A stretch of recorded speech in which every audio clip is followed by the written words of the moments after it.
Hi! This is your Crypto Empress, and today's video, ituturo ko sa inyo kung ano ba yung mga features sa ating FCC Discord channel. So, una is i-download mo lang ang Discord app sa Play Store or App Store. Ayan. So, kapag nakapag-create ka na ng Discord account, ito yung mafe-feature mo. I-add ka namin sa ating channel.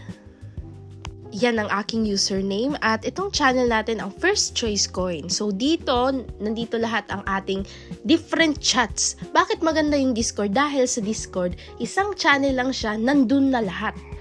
Ayan, mayroong nandun group chat for Filipino, Japan, ayan, Indonesia, Vietnam, Singapore, Dubai, etc. Hong Kong, ayan. So, meron din tayong VIP exclusive group chat para sa ating mga FCC daw VIP. Ayan. At ang pinaka-the best pa dito is wala siyang lag. Hindi siya laggy. Pwede ka makapag-join voice na nakikinig ka lang. So, yan yung ating Discord call every Monday, Wednesday, Friday, 1 p.m. At every night, 9 p.m. naman. Diba? So, hindi siya laggy at clear talaga yung voice niya. Meron din ditong mga features for mga designs, di ba? So, ang ganda ng mga features dito. Pwede mong designan yung account mo, ganyan.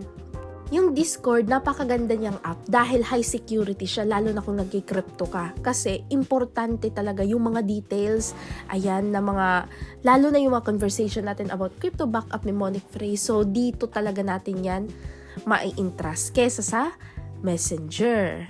At kapag may, sabihin natin may scammer, spammer, yan, mga robots, mga bots, no?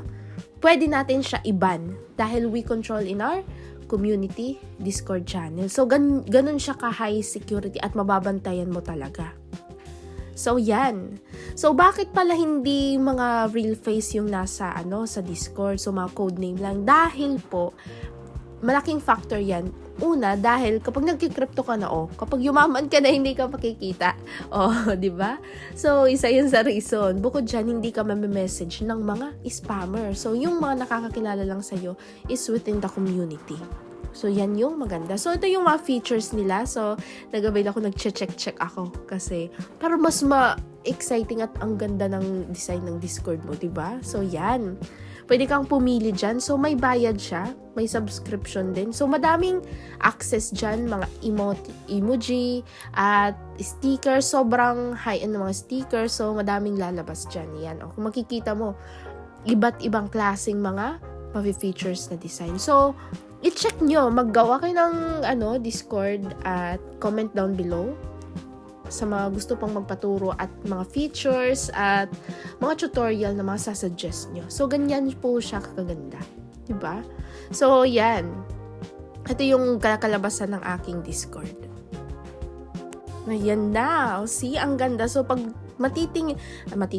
kapag titingnan nila yung profile mo, ganyan yung lalabas ng mga design. See? So, i-check ka lang nila, i-stock ka lang, Crypto Empress. Yan yung lalabas ng mga design sa inyong Discord. So, sa mga hindi pa bagets, so, explore nyo lang po, napakaganda po ng Discord app natin. So, magta-transition na po tayo from group chat ng ating sa Messenger to dito kasi napaka-easy to access at smooth lang.